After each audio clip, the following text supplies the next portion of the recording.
এইভাবে উপায়ে দহি মাছ থরে বনাইকি দেখুন। এই তরকারি খাইয়া এতে জবরদস্ত টেস্ট লাগে। আপনার বনাইলে জাঁবে সতরে এই তরকারি কেতে টেস্টি লাগে। আপনার নর্মাল মাছ তরকারি তো ସବୁବେଳେ বনাইকি খাচ্ছেন, থরে মো স্টাইল দহি মাছ বনাতু। নিশ্চিত ভাবে এই রেসিপি আপনার বহুত পসন্দ আসব। যদি আজর রেসিপি আপনার পসন্দ আসে না প্লিজ ভিডিও को लाइक शेयर करदे। चैनल नुआ थे सब्सक्राइब करने। फेसबुक पेज्रे देखुले निश्चित भाव में फॉलो करनी। चलतु स्टार्ट करवा आज रेसिपी। ये माछ तरकारी तैयारी करने ये मुझे 600 ग्राम माछ नहीं। एवं आम ए फाड़े लेंबूर रस आड करवा। स्वाद अनुसार लुण नहीं जा।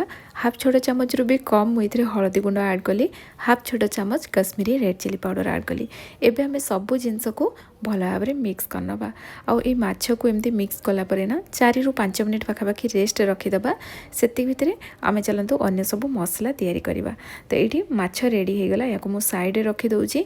एपटे ग्राइंडर जार नहीं गली। एवं आम गोटे चामच ए धला सोरिष आड करवा।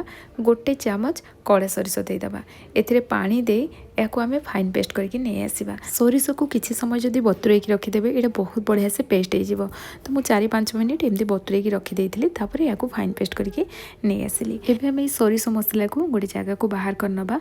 आते अधिक मात्रा पानी दे या 10-15 मिनिट एमती साइड रखीदे।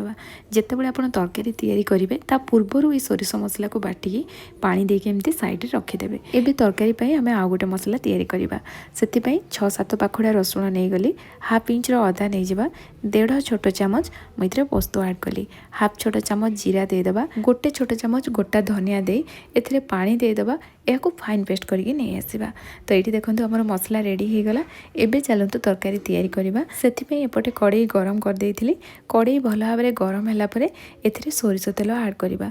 तेल को पूरा धुआं आसवा जाए आम गरम करवा। तापर ए माछ फ्राए करवा। तो ये दही माछ माछ को आम अधिक बिल्कुल भी फ्राए करवानी। जदि आप माछ को डीप फ्राए करदे से माछ तरकारी टेस्ट अलग हो।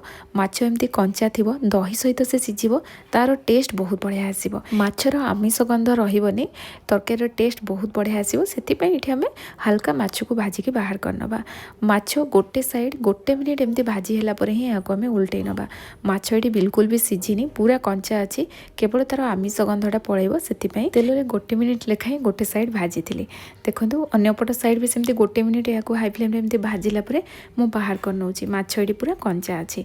एमती आम सब माछ को बाहर करनवा।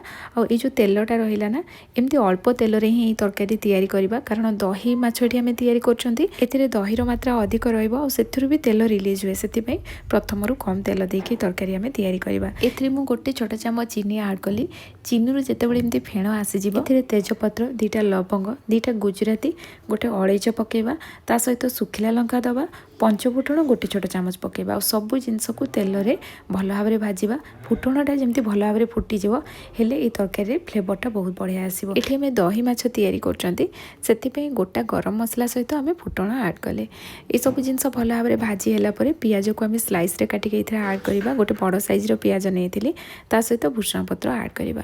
या आम भल भाव में भाजवा जमी पियाजर कलरटा पूरा गोल्डन कलर पड़े आसो। ये जो प्रथम आम चीनी आड कले ना चीनीटा ये दही माछरे कंपलसरी आड करेंगे। कारण टेस्ट को से पूरा बैलेंस रखिब।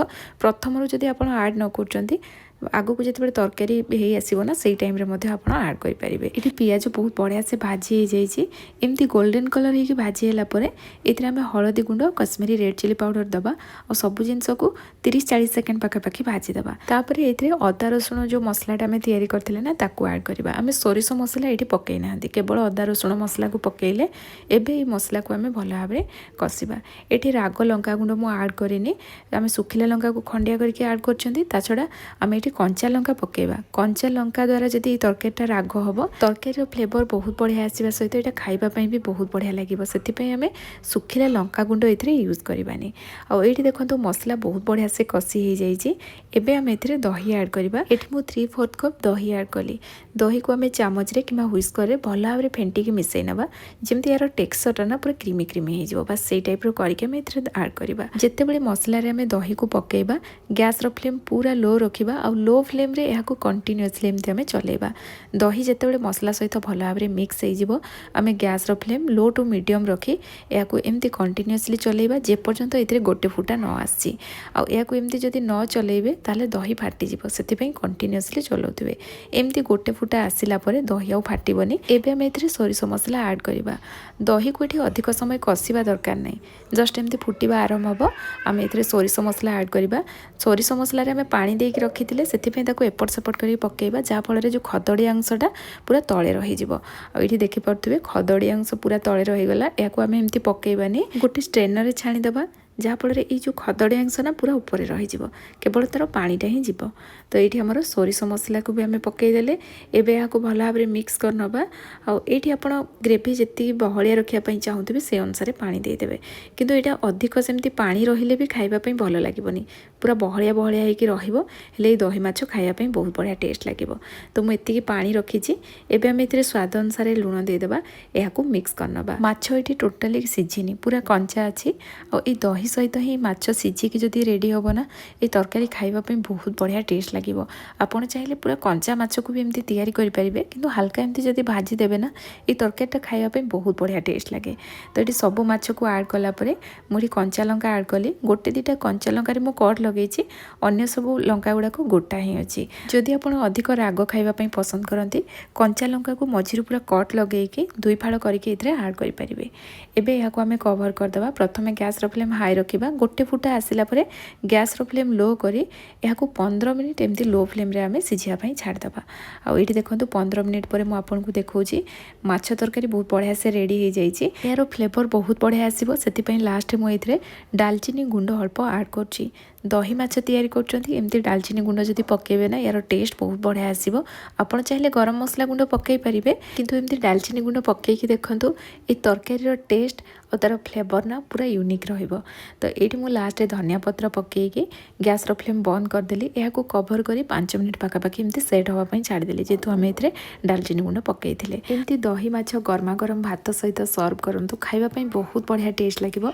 आज रेसिपी आपण मानकु केमती लागला निहाती भाव में कमेंट जनइबे। रेसिपी पसंद आसले प्लीज वीडियो को लाइक करके जिवे। पुणी आसबि नुआ रेसिपी नहीं कि सेति पर्यंत रहुची। धन्यवाद।